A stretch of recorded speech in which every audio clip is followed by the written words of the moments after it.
Alô, pessoal, sejam todos bem-vindos a mais um vídeo aqui no canal Psicologia na Veia.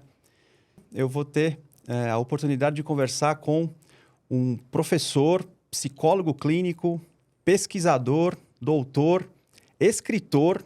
E então eu queria agradecer muito o professor Alberto Neri, que é especialista aí em logoterapia. Muito obrigado, professor, pela sua presença. Obrigado, Arthur, pelo convite também.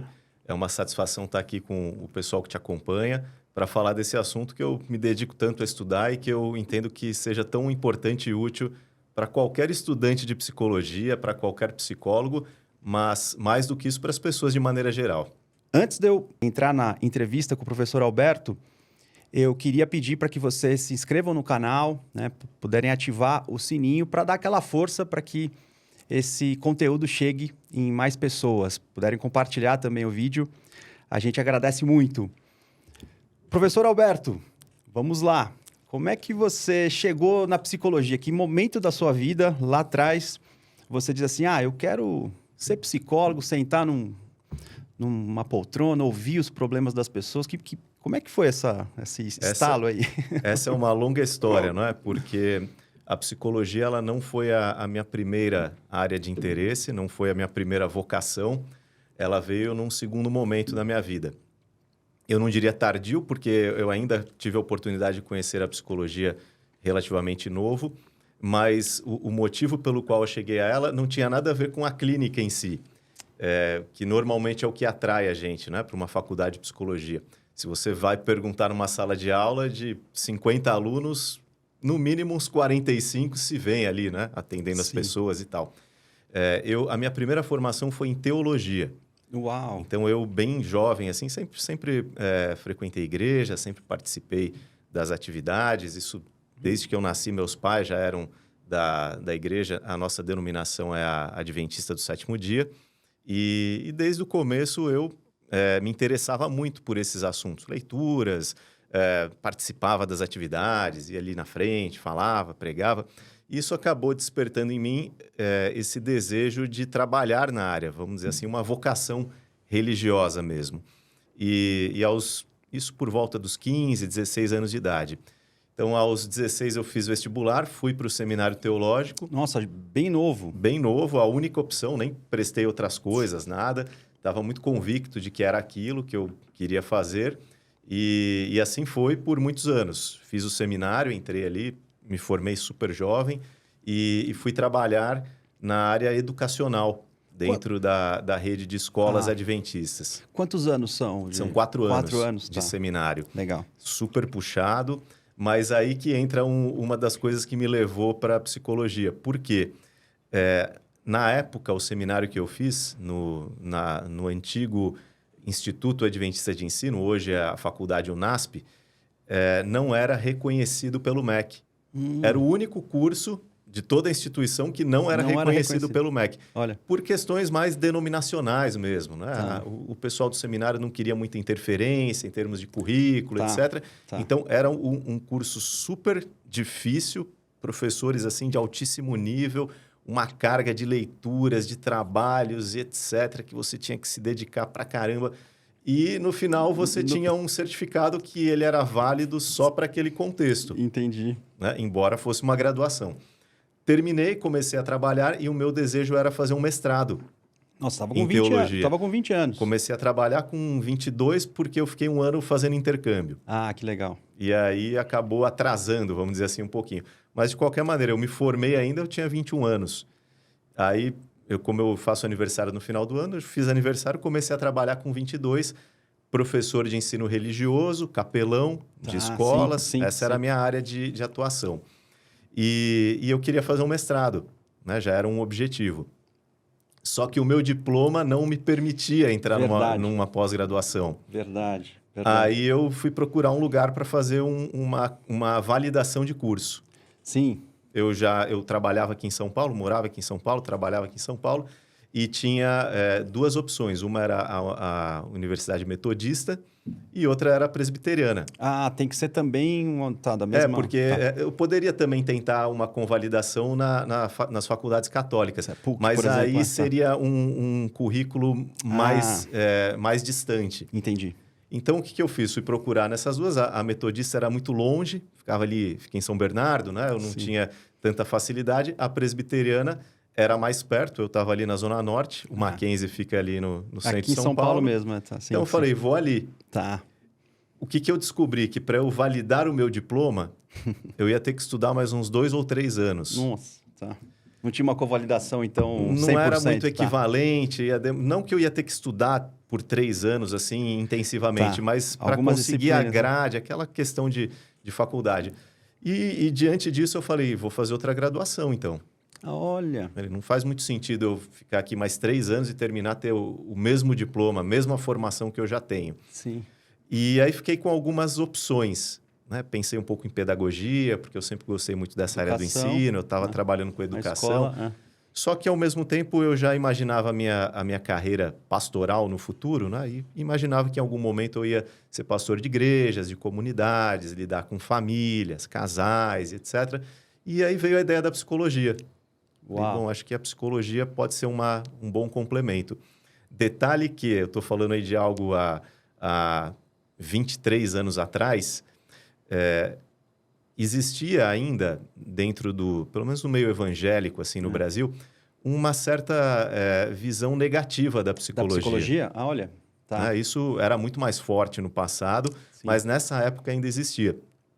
E não era comum pastores estudarem psicologia. Olha, é verdade. Não era muito comum. Por mais que tenha tudo a ver. Sim. Né? Seja uma lidando área... com almas humanas, né? Não só para um pastor, qualquer pessoa que trabalha com desenvolvimento humano, com cuidado, uma graduação, uma pós, sei lá, qualquer formação em psicologia acrescenta muito. Muito. Mas não era uma coisa assim muito bem vista. Olha. Eu, felizmente, tive uma autorização da instituição onde eu trabalhava. Eles me autorizaram, foi uma coisa assim até meio inesperada. Tá. Você já foi porque eu não sabia se iam autorizar ou não, como que ia ser. Me autorizaram, aí eu abracei aquilo ali com todas as minhas forças, porque eu falei, eu sei que isso é uma oportunidade, e comecei a estudar psicologia pensando assim, isso vai me ajudar muito, tanto a lidar com os meus alunos, posteriormente, quando eu for cuidar de comunidades religiosas, e lá na frente, quando eu me aposentar, quem sabe... aí eu posso abrir a minha clínica ali, como dizia o professor Sigmar Malvese, lá da Universidade de São Paulo, o meu botequinho de psicologia, né? E aí vou atender alguns pacientes. Então, foi assim que eu acabei caindo na psicologia, com essa intenção. Tá. Olha só. Então, detalhe, né? De como as coisas vão se alinhando. Eu só tinha um período disponível para estudar, que era à tarde. Tá. Eu trabalhava pela manhã e trabalhava à noite. Na mesma escola? Lecionando. Tá. E eu só tinha a tarde livre. 3 turnos, eu precisava de um lugar que fosse acessível, né? Ou seja, geograficamente, São Paulo é muito grande. Sim. E que tivesse um curso vespertino. Nossa, é verdade. E ali na Universidade Presbiteriana Mackenzie tinha exatamente isso. Eu demorava 40 minutos de metrô para sair terminava de dar a última aula, 12h25, exatamente, batia o sinal. Em cerca de 40, 45 minutos eu chegava no Mackenzie. A aula começava a 1h, só que aí o professor sempre dá aquele tempinho e tal. Conseguia chegar para a primeira aula. Chegava sem almoçar? Sem almoçar. Eu levava normalmente um lanche. Comia no metrô. Colocava ali o que eu fazia muito era o seguinte, eu levava uma granola, por exemplo, né, e um leite em pó, tudo misturado ali. A hora que eu chegava na aula já um pouquinho atrasado, 10, 15 minutos, já passava no bebedouro ali, enchia, já chegava comendo Vida ali. De estudante. Os professores, obviamente, entendiam, né? Olha só. Ninguém achava ruim. E foi assim durante 4 anos. Os 4 primeiros anos da graduação, que são os mais puxados, né? Terminava às 6h no Mackenzie, pegava o metrô de novo, voltava ali para a Parada Inglesa, na Zona Norte de São Paulo, onde era a escola, e já chegava às 7 para a minha aula noturna. Você tinha que fazer uma azul e vermelha, né? Azul e vermelha ali na Sé. E assim, a coisa acontecia. E foram durante 4 anos. O último ano facilitou, porque aí tanto a faculdade diminui, né? Você faz só os estágios e tal, aquela Sim, carga horária é um verdade. pouco menor. E aí eu fui transferido do cuidado do trabalho nas escolas para o trabalho em igrejas. Aí a Flexibilizou dinâmica é mais? outra, mais flexível. Aí eu trabalhava assim presencialmente mais à noite, Tá. né? Finais de semana. Durante os dias da semana eu tinha mais flexibilidade. O último ano foi mais tranquilo. Olha, que legal. O último ano, fazer o TCC, a monografia, né? Estágios, né? E na faculdade foi que você acabou se apaixonando pela Então, clínica? Como é na que é? faculdade eu comecei a ver que eu gostava mais daquilo do que eu imaginava. Ah, que incrível. Que não seria só uma ferramenta. Entendi. Eu comecei a alimentar com mais intensidade esse desejo de trabalhar na área. Mas todos os estágios que eu pude, eu fiz na área clínica. Tá. A gente tinha 3 opções lá no Mackenzie. Você podia escolher 2 institucionais e 1 clínico, ou 2 clínicos e 1 institucional. Eu fiz 2 clínicos. Ah, olha que legal. Fiz a clínica... Já estava também Fiz a certo. clínica fenomenológica e fiz a clínica junguiana. Uau. Que eram as 2 áreas que eu tinha mais interesse. E também foi o que eu tive menos na faculdade. Sim. A graduação eu tive muita psicanálise e muita comportamental. O Mackenzie tem um equilíbrio maior com o comportamental, né? Tem bastante comportamental, neurociência, é um curso forte nessa área lá. E pelo que eu sei hoje, até mais do que antigamente. Sim. Mas eu senti a falta de conhecer outras coisas. Falei, bom, vou aproveitar esse último ano para aprender o que eu não tive oportunidade durante a graduação. E foi bem legal. Só que esse desejo foi sendo alimentado. Por exemplo, eu já decidi que a minha pós-graduação eu não ia mais fazer em teologia. Olha. Que era a intenção inicial, né? Fazer um curso para poder fazer uma pós. Falei, a pós eu vou Inverteu. fazer... Quando eu estava me formando, eu tentei entrar Tentei entrar, não. Eu fiz contato com o pessoal da USP. Tá. Para saber como que era. Mandei um e-mail para o professor Geraldo Paiva, que é o grande especialista na área de psicologia da religião. Aliás, essa é uma história um tanto quanto curiosa. E ele me respondeu assim, olha, eu estou me aposentando já, eu não estou mais orientando alunos, etc. Acabou que nessa mesma época, no meu último ano, nasceu meu primeiro filho. No ano seguinte, que eu já estava formado, nasceu minha filha. Eu estava iniciando o trabalho em igrejas, que é uma coisa assim diferente. Na escola eu estava tranquilo, assim. A parte já tinha me achado ali como professor. Eu estava numa nova fase, né? E muito jovem ainda. Então, essas alturas, tinha 27 anos. Uma responsabilidade, você assumir, né? no caso, 4 igrejas de uma comunidade, pessoal mais velho. Então, eu estava meio que à prova ali, né? Era uma coisa meio desafiadora. E eu resolvi focar naquilo por algum tempo. Meio que deixei a ideia de pós-graduação para depois. Tá. Quando eu voltei a procurar, eu mandei e-mail de novo para o professor Geraldo. E ele, mais uma vez... Mandei e-mail, não. Eu entrei na USP como aluno especial. E aí, marquei um dia de conversar com ele. Uma reunião. E mais uma vez, ele falou, olha, eu não tô... Bom, passou o tempo aí. Alguns anos depois, num congresso de psicologia, eu apresentando ali meu trabalho. Aí, chega o professor Geraldo. Oi, tudo bem e tal? Eu te conheço lá da USP, né? Ele falou assim, o seu trabalho é de psicologia da religião, né? Quem é seu orientador? Olha. Eu falei, olha, o professor Asas. Aí ele... E por que você não fez com a gente? Eu falei, então, né, professor? Típico de professor. E aí, alguns anos depois, quando eu terminei o doutorado, o professor Geraldo me convidou para participar do grupo de pesquisa dele. Olha, que legal. Eu falei, poxa, dessas histórias, né? Que quando a gente está estudando e buscando uma oportunidade, às vezes a coisa não acontece, né, da forma que a gente queria. Mas se a gente insiste, uma hora a gente chega lá, né? E eu tinha, assim, muito esse desejo de poder estudar com ele. Ele, era sua referência com isso. Então. Nessa área de psicologia da religião, são as 2 áreas que eu estudo, psicologia da religião e logoterapia. Sim. Era a maior autoridade. E no final... Né, deu certo. Depois de muitos anos, deu certo de estudar com ele. Que incrível. Você sabe essa coisa de orientador, né? Por que você não veio estudar com a gente, né? Tem dessas e também, não sei se você já passou por isso, o orientador senta com você numa reunião, muda todo o seu projeto, Aí passa um mês, você tá refazendo tudo que ele pediu, aí depois de um mês ele senta e fala, mas quem que mudou isso? Que porcaria, volta porque você estava fazendo antes. Mas foi você mesmo que pediu para mudar, né? Então tem dessas, né? E depois que a gente termina, aí é a gente que faz isso com os alunos. Né? Exatamente, não lembra, né? Não lembra que fez. Mas aí eu acabei indo alguns anos depois, né? Tive a oportunidade de estudar lá na USP com o professor Esdras Vasconcelos, que a especialidade dele é na área de estresse, psicossomática. Que legal. E foi muito legal também, porque eu acabei indo estudar saúde mental dentro de um contexto religioso. Sim, que é bem importante. Uma área de interesse que eu tinha. Ele é a pessoa que trouxe a toda a teoria do estresse para o Brasil, nos anos 80, junto com a professora Marilda Lippe. Cada um trouxe uma... Ela trouxe a corrente norte-americana, ele trouxe a corrente europeia. Que ele havia se formado ali. E foi, assim, excelente, né? Em termos de orientadores e professores que eu tive na pós-graduação, eu digo que eu dei muita sorte, porque eu vejo algumas histórias assim... E eu, durante todo o período, assim, sempre tive muita confiança do orientador, muita parceria, paciência, né? Porque eles têm que... A gente está lá estudando e trabalhando, nem sempre consegue fazer tudo do jeito que... Gostaria e tal. E o privilégio de terminar e poder chamá-lo de amigo, né? Nossa, de construir uma relação, isso assim, é muito legal. De continuar falando com ele e tendo essa referência, né? Se a gente não tem essas figuras aí para... Não. Você não chega em lugar nenhum. Né? Lugar nenhum. E é uma relação muito intensa, né? Quando a gente consegue um orientador, né, de confiança, assim, que nos dá o suporte, né? Isso, a gente vira amigo, né? Do mestrado para o doutorado, eu nem cogitei mudar.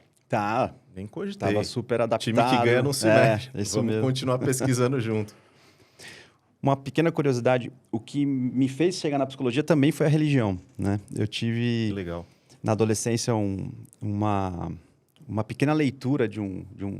Acho que alguma familiar meu deixou a Bíblia aberta. Eu, lá com meus 15, também 16 anos, eu bati o olho, li aquilo. Tive um negócio que até hoje eu não consigo explicar direito. Era uma passagem do Evangelho de João. E aí eu comecei a me interessar pelo comportamento. Até então, moleque, né? Assim, de adolescente. Sempre estudei música, né? O negócio era rock and roll, né? Uhum.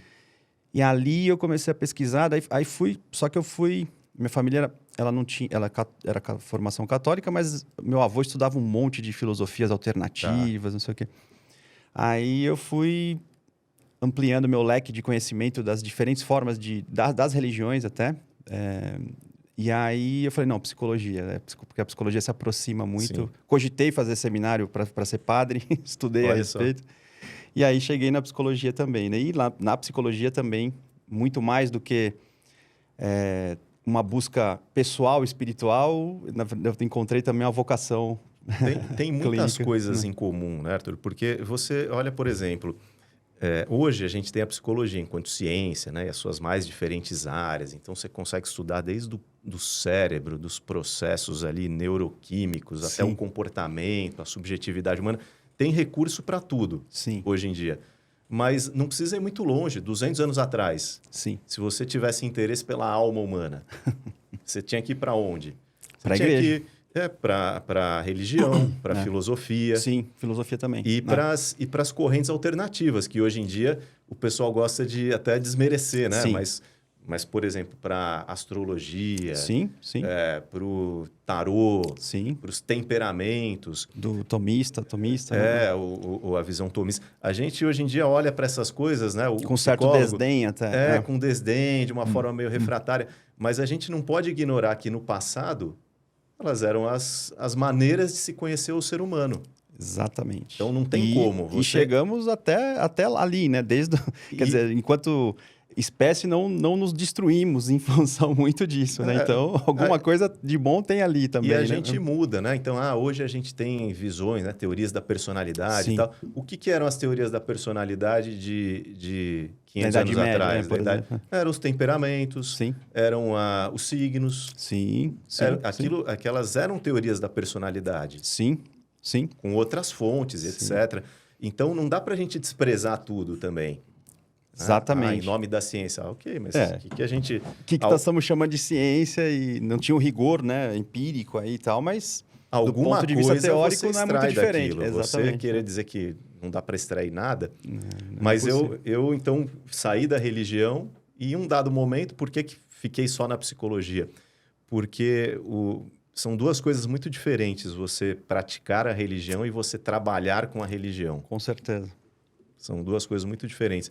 O pessoal, quando sabia que eu estudava psicologia e tal, no contexto religioso, era muito comum me perguntarem: ah, mas isso daí não abala a sua fé? Olha só, essa é uma pergunta recorrente, né, para quem é religioso. Né? E a minha resposta era sempre a seguinte: não, eu acho que estudar teologia e trabalhar para a igreja Capaz de abalar mais. abala muito olha mais só, do que estudar psicologia. que interessante. Porque a psicologia você põe uma distinção ali. Sim.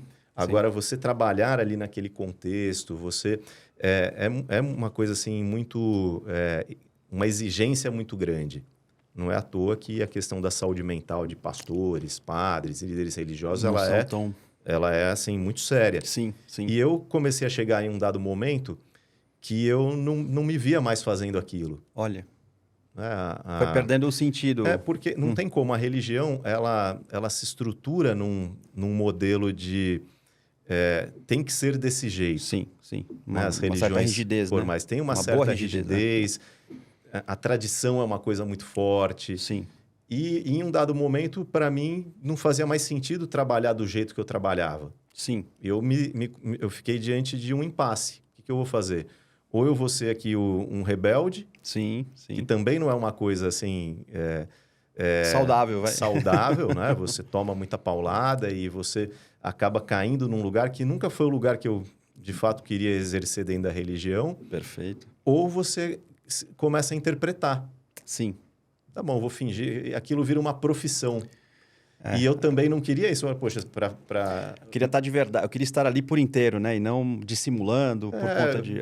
perfeito. Isso acaba sendo uma saída também. Sim. Em prol da saúde mental. Né? Acontece bastante. Talvez se eu não tivesse uma segunda formação, eu até teria permanecido mais tempo. Mas chegou um ponto que eu me perguntei, tudo bem, mas por que eu estou aqui então? Olha só. Se eu tenho um outro caminho. E comecei a me preparar para essa transição. Num primeiro momento, voltei a estudar, fui para o mestrado. E aí acabei tendo uma oportunidade dentro da própria instituição, porque eles me chamaram de volta para a área educacional. Olha, que incrível. Como professor de psicologia agora. Entendi. Outro papel. Outros tempos, né? A própria instituição adventista tem ali o seu curso de psicologia.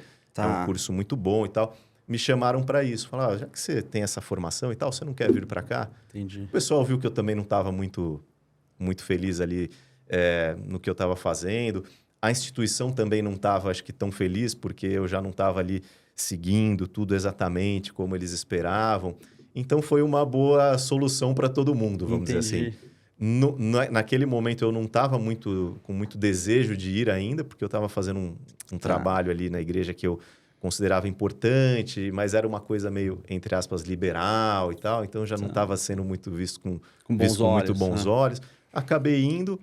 Foi bom, eu antecipei essa minha migração, vamos dizer, com isso. Fiquei um ano lecionando, só lecionando, e antes de terminar esse um ano, eu já comecei a atender na clínica. No ano seguinte, eu já falei para o pessoal, olha, eu quero continuar aqui lecionando, mas eu quero abrir mão do meu título de pastor. Tá. Porque na igreja adventista, você não tem meio a meio. Ou você é 100% dedicado, e aí você não pode fazer mais nada, é uma vocação mesmo, vive só daquilo. Ou você vai fazer outra coisa. Faz outras coisas e tal. Aí você é um membro regular. Pronto. E eu fiz essa escolha porque eu queria atender na clínica. E eu não podia ter essas duas funções. Tá. Então eu falei, não, eu quero fazer essa migração. O pessoal... Né? Quando eu falei isso, tem certeza e tal, porque é meio que uma escolha que você não pode voltar atrás depois. Tá, não tem como. Entendi. Não é que você vai e volta. Eu falei, não, eu já é para sempre. Cumpri a minha missão como pastor, estou satisfeito com ela, fui feliz enquanto eu exerci, mas agora é um outro momento da vida. Isso foi em 2014. Tá, olha, vai fazer 10 anos. Fiz essa migração total. Eu estudo psicologia desde 2001. Sim. Mas em 2014, aí foi uma migração total mesmo. Olha. De lá para cá, só psicologia. Aí a religião virou hobby. Né? O estudo da teologia. Sim. Ainda gosto. De quando em quando eu estou lendo alguma coisa, estudando, preparando alguma aula que tem alguma coisa a ver. mas sem aquela pressão, né, do trabalho mesmo. Que legal. Aproveitando que a abordagem que você se especializou, você estuda a psicologia da religião, mas como clínico, né, e também estudioso, pesquisador, a logoterapia do Viktor Frankl Sim. é a abordagem que você escolheu, que faz muito sentido, né? Acho que para a sua história. Assim como o Jung também, talvez, né, ele seja dessas pessoas que também consideram o transpessoal, né, o transcendente, quando ele fala na individuação, o imago Dei, né, que é a imagem de Deus dentro Sim. da gente. A logoterapia, deixa eu começar pelo nome, né? Vem de logos, né? Vem Sim, do termo grego do logos. termo grego logos, né? Que o cristianismo também usa, né? Como a lógica que dá sentido para toda a organização do universo, Sim. né? Só que o cristianismo ele vai dar a ideia de que esse logos universal se individualizou, esse é o paradoxo, né? Sim, Por isso que muita gente antigamente negou o cristianismo. Como é que uma coisa que é um princípio universal vira uma personalidade individual? Isso é impossível, né? E esse é o mistério, né? Segundo a crença cristã. Mas, claro, o Viktor Frankl, ele tinha uma visão... Acho que ele era judeu, né? Sim. Ele era judeu. E não sei se ele usou algo do próprio judaísmo, ou da própria Grécia, ou ele usou só o termo logos no sentido de que o ser humano precisa encontrar a própria lógica, o próprio... Como é que essa história aí? É uma Conta boa pra pergunta. gente. O que acontece? Eu fui me deparar com a logoterapia só no mestrado. Eu imagino, porque você também Só não no deve ter visto na graduação, né? Nada. Como assim, Nada. né? Nunca ouvi falar de Viktor assim? Frankl. Como assim? Mas tinha interesse em psicologia da religião. Tá. E durante a graduação, então eu estudei um pouco da psicologia junguiana para ver se eu encontrava alguma coisa ali. Fiz um TCC em fenomenologia para estudar um pouco da experiência religiosa e tal. E tinha lá, então, a minha orientadora, doutora Patrícia Pazinato, né, que você conhece também, que ela é doutora na área de ciência da religião, então ela abriu um pouco dessa possibilidade. E estudei o tema da conversão religiosa na graduação. Fiquei com aquilo ali. Bom, essa área é legal, gosto disso. No mestrado, eu retomei e fui estudar mais um pouco de psicologia da religião. Legal. Então, fui estudar a questão da conversão, não da conversão, mas da experiência religiosa comparativa, né? Em termos do que é a experiência do consumo com a experiência religiosa. Então, eu peguei, por exemplo, a relação do indivíduo com a marca e a relação do indivíduo com a religião. E o que tem de paralelo entre essas duas coisas. Como assim, em relação à marca? As marcas. Então, por exemplo, na relação do consumo, a gente tem as marcas. Que você... Certo? Entendi. Tá. Então, eu peguei a marca, por exemplo, Apple. Tá. E é super interessante, porque o adepto da Apple, né? E hoje em dia até menos. No passado, acho que era mais. A própria marca, ela usava isso daí. Era quase que uma relação religiosa. Entendi. Agora eu peguei. Entendeu? Que interessante. E aí peguei como marca uma outra marca, que é a marca do Corinthians, enquanto time de futebol. Tá, que é bem intensa. Foi super legal. E usei a logoterapia como uma das fontes para se entender isso. Porque, entre outras descobertas, né? A descoberta é que tanto as marcas quanto as religiões são fontes de sentido. Tá. Né? E nas entrevistas que eu fiz ali, isso ficou muito claro, assim. Olha só. Então, voltei a estudar isso nesse momento. E, ao mesmo tempo, estudando, então, logoterapia e psicologia da religião. Aí eu vou descobrir que a psicologia da religião, ela tem várias vertentes, porque aí você começa a mergulhar na história. Então, desde o Oscar Fischer, que era um psicanalista, depois o Jung e tal. E aí chega o Viktor Frankl, que é um outro teórico da psicologia que lança um olhar assim positivo para a experiência religiosa. Sim. E mais do que isso, né? Ele vai dizer que a experiência religiosa está dentro do que ele chama de dimensão espiritual do ser humano. Sim. Então, aquilo ali me atraiu muito, né? Eu quero entender um pouco melhor como funciona essa visão antropológica que admite uma dimensão, a espiritualidade. Biopsicossocial, talvez um biopsico... espiritual, biopsicossocial, psicológico. Ele chama de biopsico-espiritual. Tá. E o pessoal pergunta muito, mas e o social? O social está nas três. Está nas três. É verdade. Está nas três, né? Agora, beleza. Aí o que acontece? estudando a logoterapia, aí começa por aí, o termo logos. Logos, que é, né? Começa por aí. Então, o Frankl, ele fala, né? Ele toma do grego. Tá. E eu conhecia o termo logos de João. Do Evangelho de João. E o né? o Moisés também. Né? O verbo era carne, o verbo se fez carne e habitou entre nós. O verbo é o logos. É o logos. Que o apóstolo João toma esse conceito dos gregos. Sim. Porque ele queria... Ele escreveu em grego, inclusive, ele queria falar de Jesus, o Deus encarnado, para o grego. Para o grego. Uhum. Quem que era o conceito? Ele não ia comparar Jesus a um deus grego, porque não tinha essa compatibilidade. Então, não fazia sentido ele dizer que Jesus era Zeus, por exemplo. Ou uma outra personalidade. Né? Não tinha, inclusive, não tem nada a ver, né? A personalidade de Cristo com nenhuma dos deuses gregos. Então, o que ele faz? Ele pega um conceito que também é um conceito teológico grego, do Logos. E que é universal, né? Que é universal. Então, quem é Jesus? É o Logos encarnado. É interessante. Só que o termo Logos, ele tem muitas sim. traduções. O próprio... essa que o pessoal está muito em voga agora, que o pessoal está... O estoicismo. O estoicismo tem o termo, isso mesmo. O próprio estoicismo usa. O termo Logos tem muitas possibilidades de interpretação.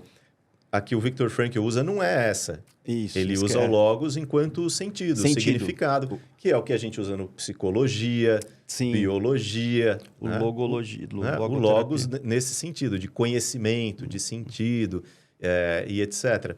Mas, se você se aprofunda um pouco na logoterapia, e aí você vai ver o Viktor Frankl falando de um conceito que ele chama de suprassentido, que é o sentido último, aí o termo Logos ele pode sim admitir essa conotação. Tá. Né? Mais espiritual, mais... Do sentido último, mais espiritual. Só que o próprio Frankl meio que ele traça uma linha, dividindo essas duas partes da sua teoria. Porque até antes disso, a gente tem a logoterapia enquanto uma teoria antropológica e psicológica. Quando ele vai falar de suprassentido, ele diz que ele está falando agora de uma coisa... Né? Inclusive, essa noção ela vem quando ele escreve a tese de doutorado em filosofia dele.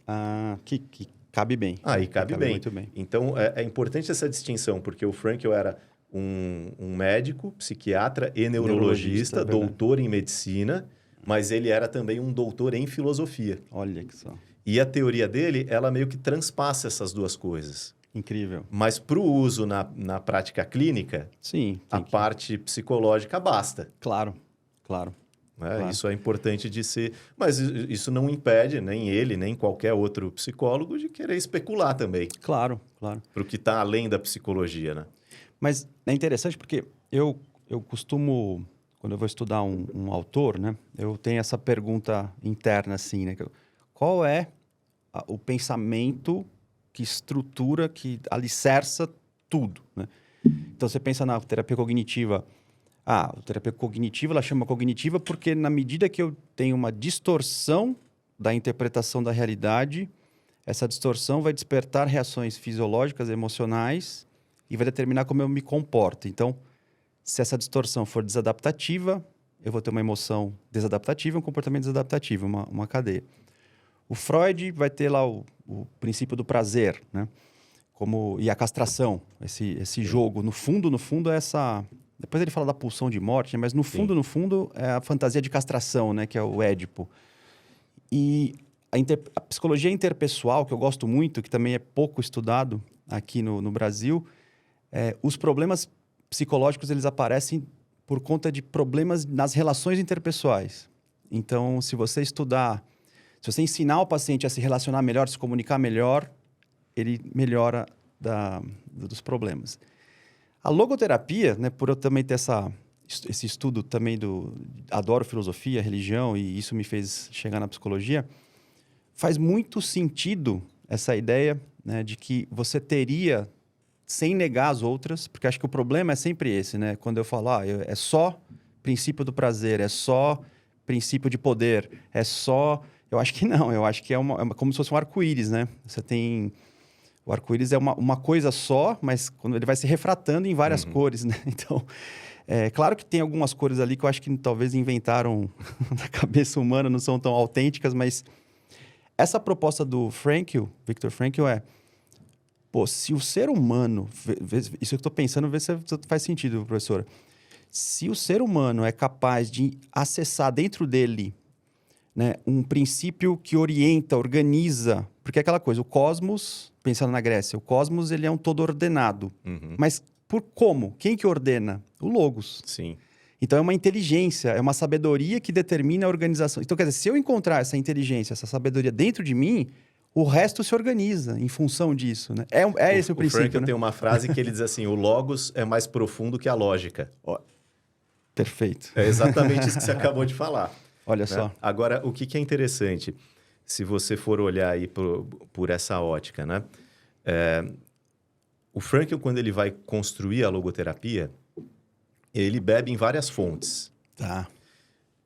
Ele nasce em 1905.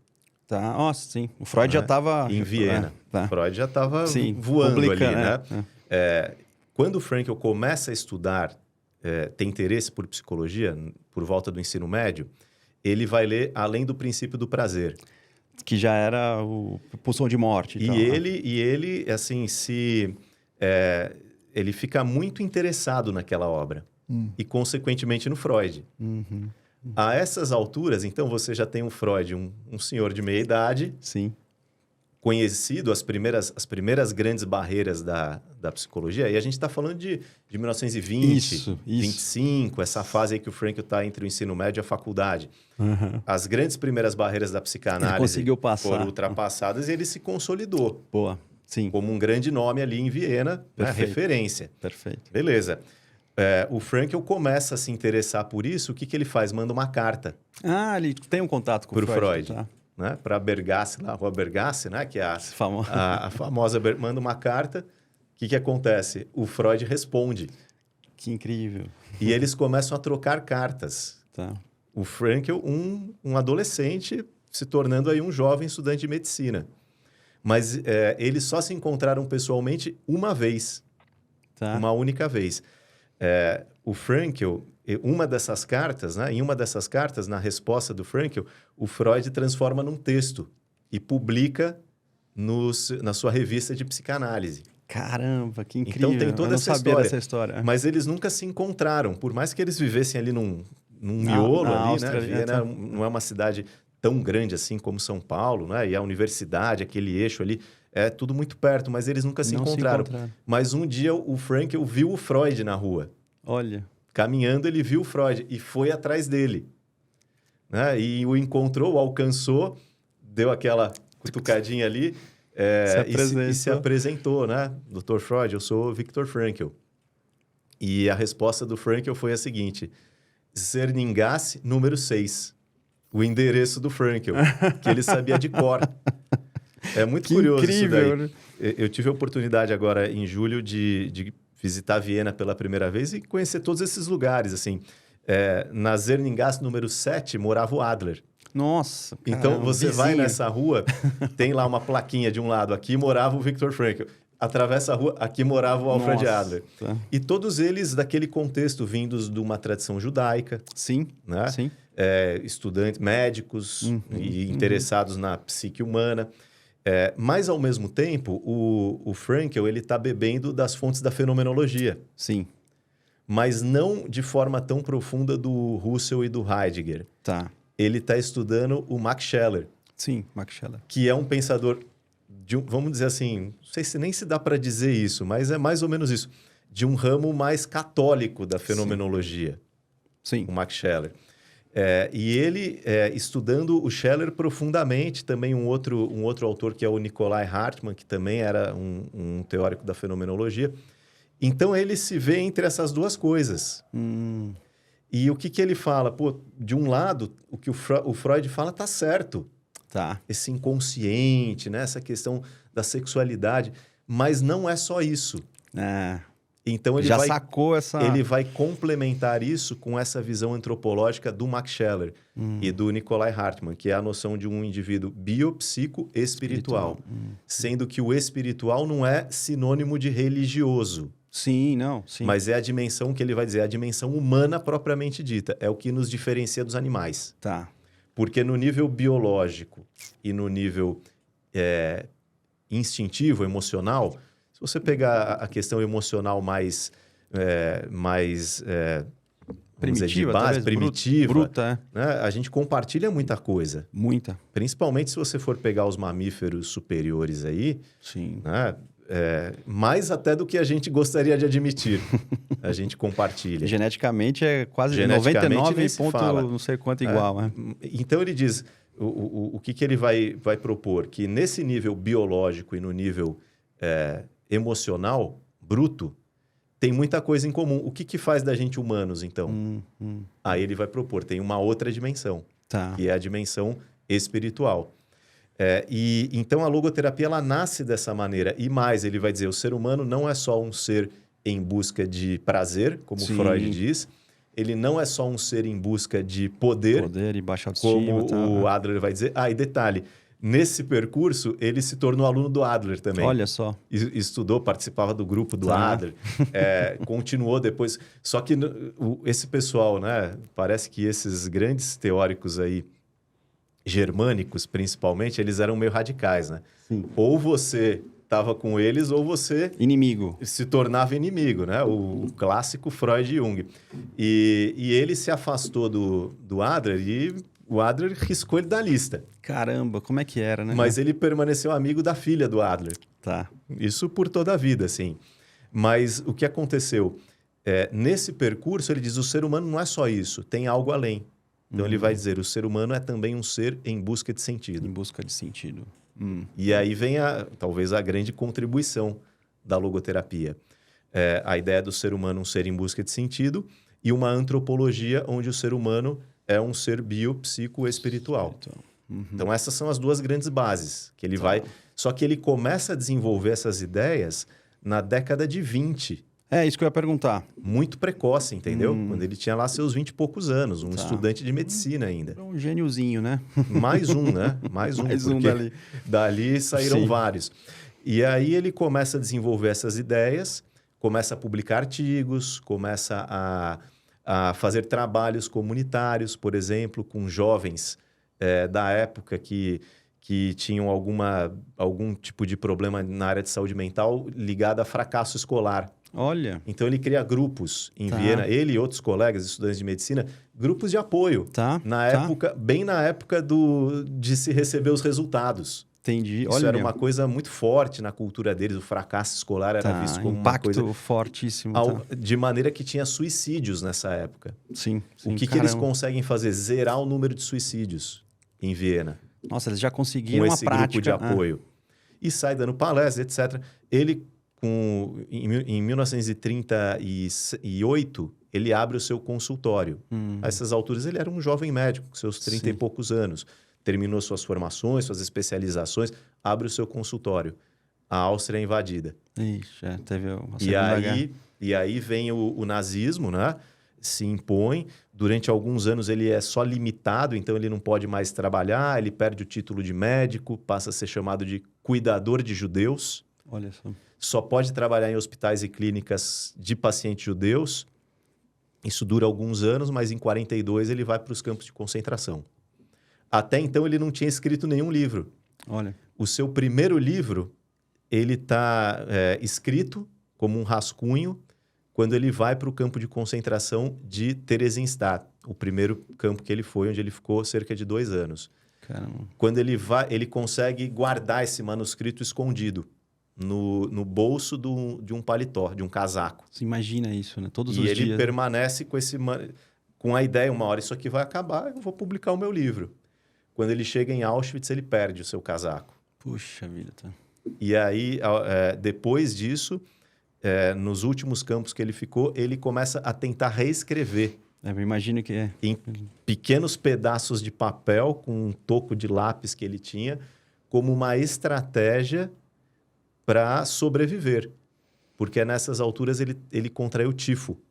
Puxa, E ele disse que ele não podia dormir. nossa. Porque ele, como médico, sabia que muitas vezes quando a pessoa dormia, ela não acordava mais. Caramba. Então ele pega esses papéis e vai Começa a rabiscando ali. escrever, preencher a cabeça Né? E para não dormir. esses papéis sobreviveram, né? São chamados de os manuscritos de tem Turkheim, ainda. que Tá. é o campo de concentração onde ele escreveu. E depois disso ele é liberto. Aí, ao voltar para Viena, ele escreve os seus 2 primeiros livros. O livro Em Busca de Sentido, Sim. que é o grande clássico, e um outro livro onde ele traz ali as suas ideias sobre psicoterapia. Ah, então ele já pensou também na aplicação, né? Já, dessa- os uma 2 teoria primeiros pra- saem meio que simultaneamente. E um pouquinho depois ele escreve já o livro A Presença Ignorada de Deus, que é o doutorado dele em filosofia. Em cerca de 5 anos, assim, ele escreveu algo em torno de 5, 6 livros. E aí ele Caramba. consolidou a teoria. Entre 45 e 50, mais ou menos. E o fato dele mesmo ter sobrevivido, e acho que ele também ter visto as outras pessoas, né, que acho que tem esse relato, né, que é bem falado, né, de que ele percebia que as pessoas que estavam ali com ele compartilhando, né, o sofrimento, aqueles que tinham uma esperança ou que tinha... Ele disse Planos, que colocou à prova. Ah, olha, ele mesmo experimentou. Colocou à olha. prova. Porque ele já tinha ideia, ele já tinha proposto isso, né? De que um sentido para a vida era fonte de saúde mental, fonte de superação, que o ser humano era um ser em busca de sentido e etc. Então, ele já tinha isso apresentado, essas ideias, inclusive em congressos, em artigos, etc. Quando ele... Ele já estava maduro também, né? Já tinha uma era uma maturidade. ideia, já era uma Ah, ideia madura legal. a essas alturas. Sim. Quando ele vai para os campos de concentração, ele diz, bom, se a vida sempre tem um sentido, como é a proposta da teoria, ela precisa ter um sentido aqui também. Claro. Olha, entendi. Ele praticou, ele vivenciou. Então, ele diz que colocou aquilo à prova e observou também. Entendi. Porque todo livro Em Busca de Sentido, você vê na introdução ali que ele fala, aquilo foi também uma estratégia para ele, de sobrevivência. Porque ele falou, foi uma forma dele praticar um dos conceitos, que é o autodistanciamento, que ele se colocou ali como um observador, entendeu? Embora ele fosse personagem da situação, mas ele se colocou como um observador. Esse conceito, olha só que incrível, né? Você falando isso. Hoje, nas terapias comportamentais de terceira ou quarta onda, né? Você tem a terapia de aceitação e compromisso. E Sim. uma das coisas que eles falam, quando você vai pegar um paciente com transtorno de personalidade, né? Que responde muito pouco, adere muito pouco aos tratamentos, uma borderline, por exemplo, que tem muita oscilação emocional. Uma das técnicas eles chamam de desfusão, que é você se desfundir. Porque, no fundo, você está fundido com a experiência. Uhum. Essa desfusão seria você realmente criar na metacognição, pensar sobre... representar a si mesmo, né? E inclusive, narrar. Olha lá, eu passando mal. Olha lá, eu tendo uma crise de ansiedade, mas com um certo distanciamento. Quer dizer... Olha que interessante, o Viktor Frankl, ele já... E os caras beberam, o pessoal da ACT, eles beberam no Viktor Frankl. Mas olha só que incrível, essa pode ser a fonte, né? E não somente isso, por exemplo, ele fala o que ele chama de intenção paradoxal. Olha. Que é uma técnica também na TCC. Sim. Ele fala da derreflexão, né? Que são técnicas conectadas aí com a noção de inundação, né? Tem um outro nome também, dessensibilização. Dessensibilização, de você expor, né? Habituação. Até chegar à habituação. Ele apresenta muitas coisas semelhantes. A principal técnica da logoterapia, que é o diálogo socrático. Terapia não tem jeito. Terapia não tem jeito. É porque, todo mundo. Todo mundo. Aí é o Sócrates, né? Exatamente. O cara, ele sacou. Não dá nem para dizer. Então, o que acontece? E isso, acho que... Veja, desde o começo, ele estava lá com Freud, depois ele estava lá com Adler, depois ele estava lá estudando fenomenologia. Então, eu acho que isso fez com que a logoterapia nascesse com esse DNA de abertura. Sim. E ele fala, não existe nenhuma escola tão antidogmática quanto é a logoterapia. Que incrível. De você estar aberto ao que outros... Ele fala literalmente isso. A gente não pode desprezar, ele diz, as contribuições de pessoas como Freud, como Skinner, como o Watson. Até a linha americana, né? Até a linha americana. Né? Então, ele admite isso. E ele faz da sua teoria, eu gosto de brincar que ela é uma plataforma aberta. Né? Ela é uma boa analogia. É, porque ele permite essas conexões. O que, por exemplo, a psicanálise ela mudou muito, né, hoje, mas a tradicional ela não permite. Ou muitas correntes, assim, Arthur, às vezes a gente vê hoje em dia o pessoal com um olhar meio de desprezo a outras coisas. Sim. Né? O que é um tanto quanto absurdo. E ele não tinha isso. Pelo contrário, e ele tinha conexão com gente das mais diversas áreas, assim, e o contrário também, o pessoal acabava conhecendo a obra dele por conta do livro e viam as contribuições dele para a psicologia. Então, quando eu comecei a ver tudo isso, eu falei, pô... Que incrível. Né? Ao contrário do que às vezes a gente vê na faculdade. Né? Você está lá, a mente natural, a mesma coisa, vamos dizer assim, o ensino da maneira como a gente o pratica, ele parece que é um processo total, retomando Freud que você falou, de castração. Sim. Desde a criancinha ali. Sim. Você não quer fazer uma pergunta porque você se sente inapropriado.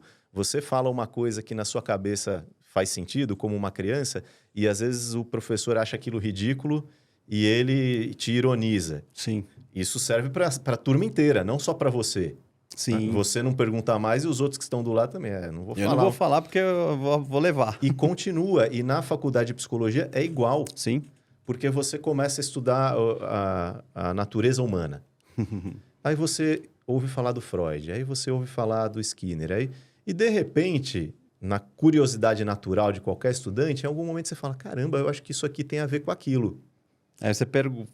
Aí você, né, inocentemente, levanta a mão ali no primeiro semestre, no segundo, e resolve perguntar. O que te acontece? Você é massacrado. Punição, Você é massacrado, né? Você passa papel de ridículo. Sim. E você ouve o tempo... Não dá. Isso. Se você fizer isso, você vai ser um mau profissional. Isso é um absurdo. E etc. E eu sempre discordei disso. Por quê? Porque na religião, que é a minha área de original, eu sempre vi isso e nunca gostei também. Também aquela tem essa questão. história, Na religião é apologética pura. Ah. Ou é isso ou é aquilo. Não deixa de ser... É a mesma coisa contra a roupagem, né? E mais ainda, porque aí entra a questão de salvação, né? A questão de... Não é só uma opinião diferente. Não é só uma opinião. Você vai ser condenado... E eu sempre achei aquilo uma coisa tão absurda, assim, porque eu sempre gostei muito de estudar os teólogos católicos, por exemplo. Puxa. E eu, como protestante, mas por que não? Exatamente. Por que não? Porque que, olha só, eu vou desprezar um Santo Tomás de Aquino, porque eu estou partindo do Lutero. Sim. E o contrário também. O contrário também. Para mim nunca fez muito sentido isso, entendeu? Aí eu caí na psicologia, falei, a mesma coisa, não é possível. Não é possível. Na religião ainda vai, né? Porque é dogma e tal. Sim. Agora, na psicologia... Mas eu guardava aquilo ali para mim também, porque quem sou eu, né? Para falar. Não. Só que a hora que eu li o Viktor Frankl falando exatamente isso, eu falei, puxa, não tô doido. Que legal. Porque tem um cara que é um gênio. Sim. Que falou isso antes. Sim. Então, e ele fala, e mais, que a teoria dele é aberta à própria evolução. Sim. Então, isso eu já vi também. Agora, olha que coisa interessante, né? Ele que apresentou a teoria dele como uma plataforma aberta, como uma teoria aberta à própria evolução, só existe uma logoterapia. Engraçado, né? Agora, as outras correntes que são tão... Elas se fecharam e não evoluíram. É. Você tem ondas diferentes, você tem psicanálises diferentes. Talvez o segredo seja esse, né? Que incrível. Porque não tem... O que acontecia, eu acho, né? Que tinha muito da personalidade do autor, né? Eu criei, sim, né? Então é meu, né? E acho que o Viktor Frankl, ele já... Talvez até por ter essa dimensão espiritual, né? Que é elevada, né? Eu acho que é porque é o lado... O espiritual elevado é esse, né? Que tem menos você e mais a ideia ou mais o seu propósito. As outras terapias têm mais do pesquisador, né?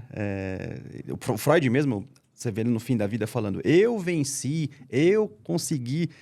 É verdade, tem todo o mérito, mas assim, a psicanálise ele fez uma obra que vai para além dele, né? Sim. Então é difícil ter essa desfusão aí da... E você vê quando a gente entra, né, no contexto atual, parece que o que está acontecendo é muito semelhante ao que aconteceu no passado. Então, é muito semelhante mesmo, ia perguntar Pegar isso pra essas você. correntes que são mais adeptas, né, de procedimentos científicos mais radicais, mais fechados, olhando para aquelas correntes que são mais do estudo da subjetividade e querendo estabelecer um padrão de comparação, entendeu? Isso é melhor do que aquilo. Sim, não. Sendo que não tem como, porque são métodos diferentes, estudando coisas diferentes. É igual você querer, sei lá, comparar o jogador de ping-pong com o jogador de tênis, entendeu? Sim, sim. O exercício é diferente. Os dois estão fazendo esporte, mas... São parecidos, inclusive, mas... E o mais incrível é que, no fundo, ainda que você tenha evidências para fora, comprovado pela ciência, é o que faz sentido para o paciente, né? Então, eu tenho um cara com depressão que, às vezes, ele usou a TCC, que é a mais indicada, mas para depressão, em tese. Sim, mas sim. para ele, o que funcionou pode ter sido a logoterapia e não a TCC. Para ele. Isso está acima de qualquer coisa. É muito difícil isso, porque são tantas variáveis, é impossível você, acho que, controlar todas as variáveis que estão envolvidas nesse processo. Impossível. Até porque o estudo ele é mais controladinho, fechadinho, senão não é ciência. O que não invalida os estudos. Não. Né? É que o problema da ciência, né? Assim, quando eu digo problema no sentido até filosófico, não um problema criticando. É um problema, né, de tentar superar. Não sei se dá para superar. É que ela sempre vai conceber o mundo por constantes. Né? Então, assim, o que quer dizer? Ela, seja na física, seja na psicologia, essa coisa atual, né? Você tem que extrair princípios que são constantes. Por quê? Para ter a replicabilidade. Só que como é que você vai, como você bem disse, todas essas constantes no dia a dia, na vida real, ela passa do método. Totalmente. Né? Passa, não tem como você dar conta. Então, aí, por isso, por exemplo, até rapidinho assim, né? Tem estudo, por exemplo, que mostra uma pessoa com crise de pânico com aquele oxímetro. Só dele olhar o oxímetro, que ele não está tirando a oxigenação do sangue, ele melhora. E às vezes terapia cognitiva comportamental, o cara não melhora. E assim... Sim. Percebe? Então, são variáveis que você não... A variável do paciente, ele mesmo monitorar... O paciente e as suas circunstâncias todas. O terapeuta e as suas circunstâncias, a teoria. E fora outras coisas. Você pode ter certeza que o mesmo estudo, se você faz ele no verão brasileiro... Sim. Né? Sei lá, em Natal, Sim. que você tem... o sol nasce às 4 da manhã e vai se pôr... Você tem ali, sei lá, 18 horas de sol por dia. Bem no meio do Ou Equador, você faz né? na Noruega. Sim. O mesmo estudo, entendeu? Muda completamente. Você pode ter resultados diferentes. Linha genética, né? Até a questão genética, né? O povo que tá... Aqui é muito mais miscigenado, lá tem uma... Sim. E deixa eu te fazer uma pergunta que hoje em dia é um problema, assim, também, né? Filosófico, que é a questão do livre-arbítrio, né? Porque me parece que o Viktor Frankl, se você não tiver... Tem a história da liberdade, né? É bem interessante, porque olha só, quando você pega a noção antropológica dele, então, o ser biopsico-espiritual, sendo que a dimensão espiritual é a dimensão que ele chama de especificamente humana. Mas o que tem de especificamente humano que nos diferencia dos animais? Perfeito. Então, ele vai tentar responder essa pergunta e ele vai propor algumas coisas. Por exemplo, o ser humano é capaz da experiência estética. Arte. Né? Que dá, inclusive, deixa a vida bonita. Inclusive. Embora você tenha também, acho que estudos, inclusive, que mostram que alguns animais, até certo ponto, eles são capazes de apreciar música, por exemplo. Né? Mas é uma apreciação mais primitiva, é diferente, né? Do nível de sofisticação da experiência humana. Criatividade humana. Criatividade, um outro exemplo. Religiosidade, senso de humor. Então, ele começa a apresentar algumas características que você fala, isso aqui os animais não têm. O ser humano tem. Isso é dimensão espiritual. Então. É o especificamente humano. E entre essas coisas está o quê? A capacidade de escolher. Então. Aí entra a noção de livre-arbítrio. Só que o que eu gostei bastante quando eu me deparei com isso? Porque ele vai falar que o livre-arbítrio humano existe, a gente não pode tirar isso do ser humano, mas, por outro lado, a gente não pode ter uma visão inocente desse assunto. Tipo de fazer qualquer coisa. Porque, para ele, as pessoas confundem livre-arbítrio com onipotência. Isso. Ele falou, fazer Escolher tudo o que eu quiser. você quiser não é livre-arbítrio. Isso é onipotência. Sim. Ele fala, o ser humano não é onipotente, ele é livre. Então, esse livre-arbítrio ele vai se manifestar dentro de certas limitações. Tá. Tem coisas que a gente não é capaz de escolher. Por exemplo, começa logo de cara, a sua carga genética. Isso você recebe. Sim. O lugar onde você nasceu, a família onde você está, a época que você veio ao mundo. Isso. Nenhuma dessas coisas a gente escolhe. Sim. Né? Mais do que isso, as referências que você vai ter. Na infância, por exemplo, que são tão importantes. Sim. Então, tudo isso daí você recebe. Isso. Dentro desse pacote que você recebeu, você vai ser capaz de fazer escolhas. Dentro das condições que te limitam. E mais, ele vai dizer, outras coisas podem te limitar. Uma doença, Sim. por exemplo. Uma guerra. Uma guerra, uma perseguição, como foi o caso que ele sofreu. Nossa. Ou ainda, né, o próprio envelhecimento. A morte, né? Então, A morte. a gente é livre para fazer escolhas dentro das circunstâncias que a gente tem. Por isso, aí ele vai conectar isso com a possibilidade de sentido, mesmo em meio ao sofrimento. Olha que incrível. Porque o sofrimento, em última instância, ele traz essas limitações. E ele vai dizer assim, mais especificamente, aquilo que ele chama de tríade trágica da existência humana. Composta de dor, que é o sofrimento físico ou mental, que Mental seja. também, Então, tá. a dor, a culpa e a morte. Dor, culpa e morte. Culpa também. Ninguém escapa disso. Sim, Por em quê? algum momento da vida. Enquanto humanos, a gente se depara com a dor. Do momento que a gente nasce ao momento que a gente vai embora. Culpa, todos nós erramos. Só se o cara for psicopata ou Ninguém antissocial. lida com a culpa. Ninguém pode dizer que nunca errou. Sim. E a morte, porque a finitude, ela está aí. Ninguém Né? é eterno. Desde que a gente tem consciência do que é a vida, a gente está perdendo pessoas. E depois de um certo tempo, a gente começa a ter consciência da própria finitude. Sim. Passou a adolescência, né? Até a adolescência a gente acha que... Passou a impotente, adolescência, a gente quando você começa... fica maduro, você percebe as limitações da vida. Então, ele diz assim, essas são condições dadas. E condições, né, trágicas. Sim. Mas ainda assim eu posso tomar uma posição diante dela. Aí é a liberdade mesmo, né? O caso extremo, vamos dizer assim, que ele usa para ilustrar essa liberdade. Um indivíduo a caminho de uma câmara de gás. Nossa. Um indivíduo num campo de concentração a caminho de uma câmara de gás. Tem liberdade ali? Que liberdade ele tem? E ele vai dizer, existe. Existe. Uma liberdade espiritual.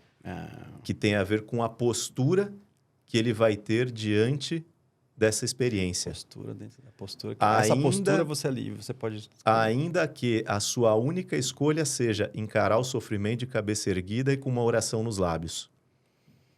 Olha só.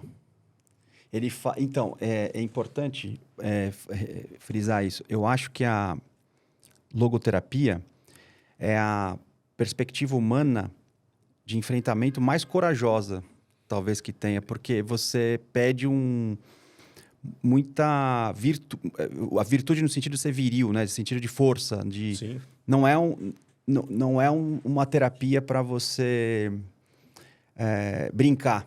Assim, você tem que ser muito corajoso. Você né? entende. Encara a vida mesmo. Você parte do princípio que o ser humano ele é um ser capaz de suportar e superar o sofrimento. Nesse sentido, ela é muito positiva, né?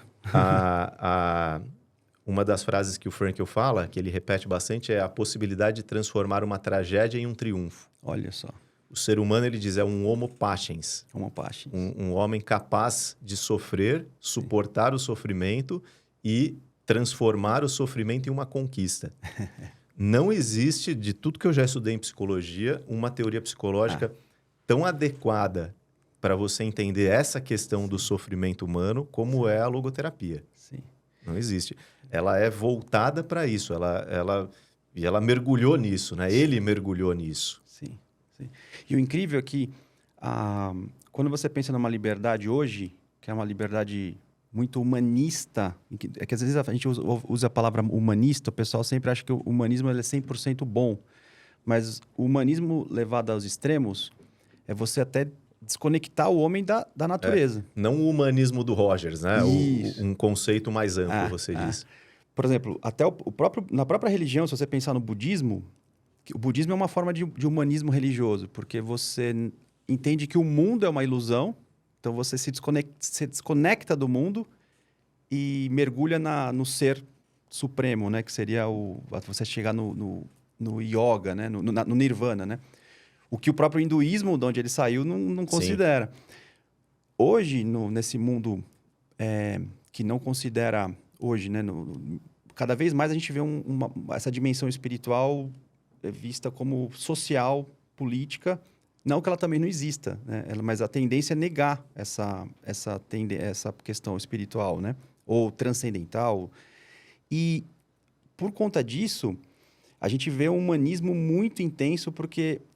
e aí é a base de quase todos os movimentos que a gente vê sociais, porque o que o homem, enquanto é um sentido humano, no sentido assim, a vontade do ser humano, a vontade da mulher, a vontade de uma classe, ela está acima das consequências naturais ou do que o mundo pede. Então, o próprio exemplo, não estou falando que eu sou a favor ou contra, até posso falar a minha opinião, mas fazendo uma descrição.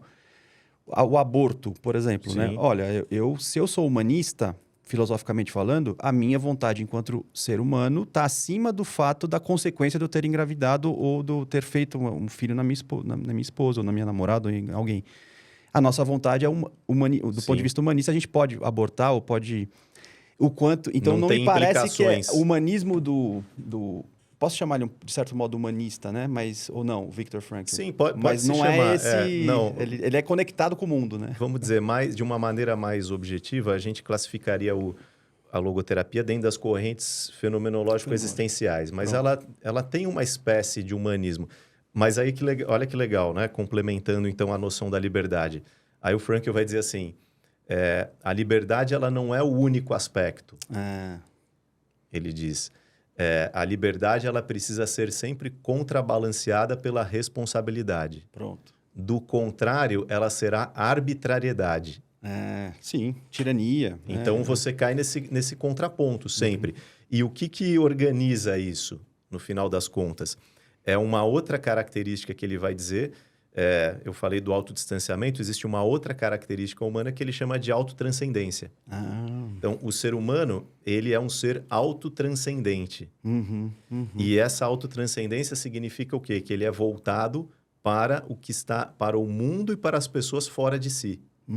Ele existe para se conectar com o mundo e com as pessoas fora de si. Ele não existe para orbitar o próprio eu. Olha só, você está na dimensão do outro. E ele só é autenticamente homem quando ele se conecta. Quando ele transcende a si mesmo na direção do outro. Quer dizer, você não pode se bastar. Você não pode... Não, é impossível. Não, você parte do eu, obviamente, né? Mas sempre em direção ao outro. A se complementar. Porque o indivíduo que orbita o eu, única e exclusivamente... Ele não transcende e ele não encontra sentido. Perfeito. O sentido ele é encontrado nessa transcendência da existência humana. Que incrível. Que envolve, né, essa noção de responsabilidade, de liberdade e responsabilidade. E de se associar ao outro. Professor, uma última pergunta que sempre me chamou muita atenção e que eu acho que no contexto de hoje é muito corajoso. O Viktor Frankl, ele propõe uma ideia de perdão. Sim. Como assim, né? Porque perdão sempre vai ter uma conotação, né, religiosa, né? Ou de um... Às vezes até a pessoa tem que perdoar porque se o cara é cristão, se o Cristo perdoou, você tem que perdoar. E claro, né, mas assim, muitas vezes você vê que não é uma ação que a pessoa está madura para dar. Porque forgive, né? O perdão vem de doar, né? De dar, né? É um amor. O perdão acho que talvez seja a expressão máxima do amor, é perdoar. E aí, quando eu vi que tem um autor da psicologia, né, que entra nesse lugar de perdão e propõe isso como elemento de saúde mental, falei, cara, como assim? Como ele conseguiu fazer isso? Enfim. Você sabe, tem até, inclusive, um vídeo que ele originalmente está em alemão, mas tem, acho que já tem legendado, que é um vídeo em 1989, acho que foi 89, quando teve a queda do Muro de Berlim. Sim, ali por ali. É. Ele foi convidado, ou 88, acho que foi 88, porque eles completaram 30 e tantos anos da libertação, era alguma coisa desse tipo, assim, mas isso foi nos anos 80 ainda. Né? Ele foi convidado para um discurso público em Viena, falando, onde eles convidaram sobreviventes do Holocausto, outras personalidades, e ele foi uma das pessoas que foi falar. E ele fala sobre isso ali. E é uma coisa interessante, porque ele fala sobre isso desde o começo. Logo que ele sai, né, dos campos de concentração, por exemplo, muita gente não entendeu por que você voltou para Viena. Olha. Depois ir para América, né? E ele diz assim, por que eu não voltaria? Olha aqui. O que Viena me fez demais? E a mesma coisa ele fala sobre as pessoas. Olha. Sobre as pessoas. Ele tinha amigos que eram nazistas. Olha. E que depois, olha que coisa absurda, e que depois de tudo aquilo, ele voltou a falar com eles. Caramba. Livre. Interno. Ele tá leve. Então, ele chega a ser até criticado. Entendi. Por algumas pessoas por ter essa postura, como se ele como se ele fosse alguém que não tivesse levado a sério o suficiente, mas de forma alguma. Ele é uma maturidade que às vezes a gente não está acessando, né? Porque aí volta nessa questão da escolha, do livre-arbítrio, porque ele diz assim, você não pode culpar um povo. Ele diz, Nossa, do mesmo jeito... Grandeza, hein? Do mesmo jeito que havia alemães nazistas, ele diz assim, houveram aqueles camponeses alemães que nos receberam quando a gente saiu dos campos de concentração. Havia guardas, ele diz, que salvaram a minha vida. E, por outro lado, ele diz, havia judeus... Sim, que entregaram. Que se tornavam guardas. Né? Os capos, por exemplo. Sim. Mas mesmo nesse caso, ele diz, quem pode julgar?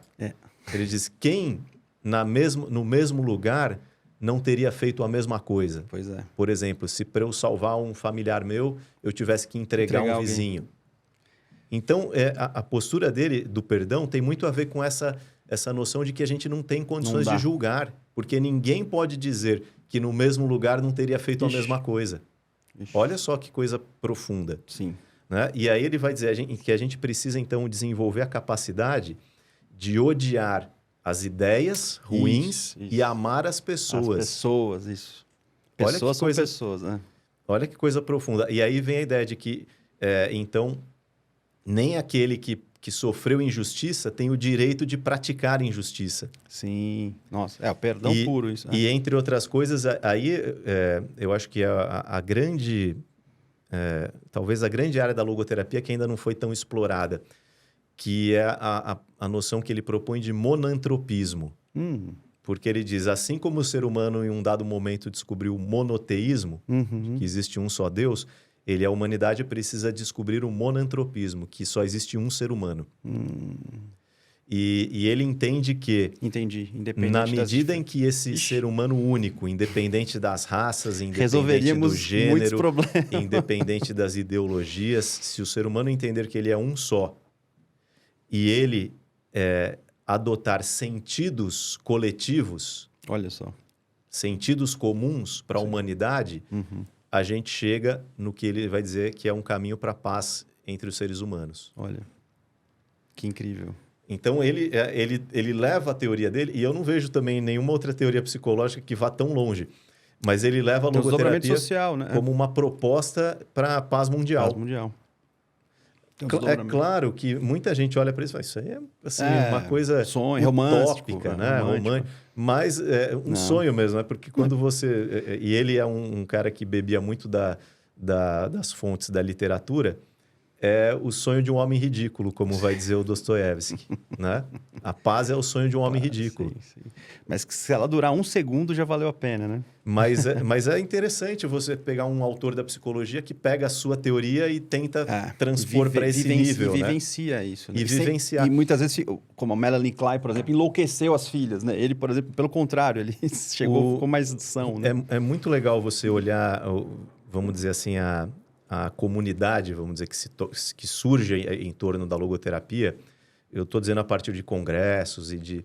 Esses dias, vou fazer uma parte aqui, né? Sem contar nomes, né? Mas eu estava conversando com um colega que estava me falando um pouco sobre esse cenário. Você, assim como eu e muitos outros colegas, a gente está aí tentando trabalhar nas redes sociais, né? Sim. E esse é um colega dessa área também da TCC e tal. E ele estava me contando alguns perrengues, vamos dizer assim, de falta de camaradagem mesmo e até de indo para um lado meio sombrio da coisa, sabe? De sabotagem e coisas do tipo. Tá. E eu perguntei, mas eu falei, mas quem? E ele me falou os nomes, eu falei, mas vocês são da mesma área. Como ele, você não viu nada. E na logoterapia eu não vejo isso. Pelo contrário. Porque acho que é contrário, entendeu? É muito pelo... Eu falei, pô, eu tenho um monte de colegas aí, a gente bate papo, um ajuda o outro, um divulga o outro. Quer dizer, os próprios terapeutas, eles também, de certo modo, aplicam. E é um conceito que tem, né? O pessoal da logoterapia conhece, que é de logo vivente. Olha. Porque é uma coisa que não dá para você usar só na teoria. Se torna uma filosofia de vida mesmo, aquilo ali. Sim.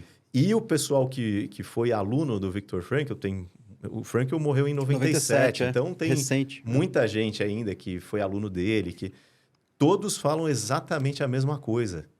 Que incrível, ele conseguiu de quem ele contagiar, era, né? Enquanto pessoa mesmo, que ele era aquilo. Olha. Então é uma coisa muito legal mesmo, porque não é só teoria. Sim. É prática, né? E isso é maravilhoso. Eu tenho aqui um exemplar do livro do professor Alberto Neri, A Vida Sempre Tem um Sentido. Como encontrar significado nos altos e baixos da sua jornada, editora Paidós. Essa é a sua primeira obra, professor? É a primeira, né? Tem os artigos, os capítulos de livro e coisas desse tipo, mas o livro completo é o primeiro.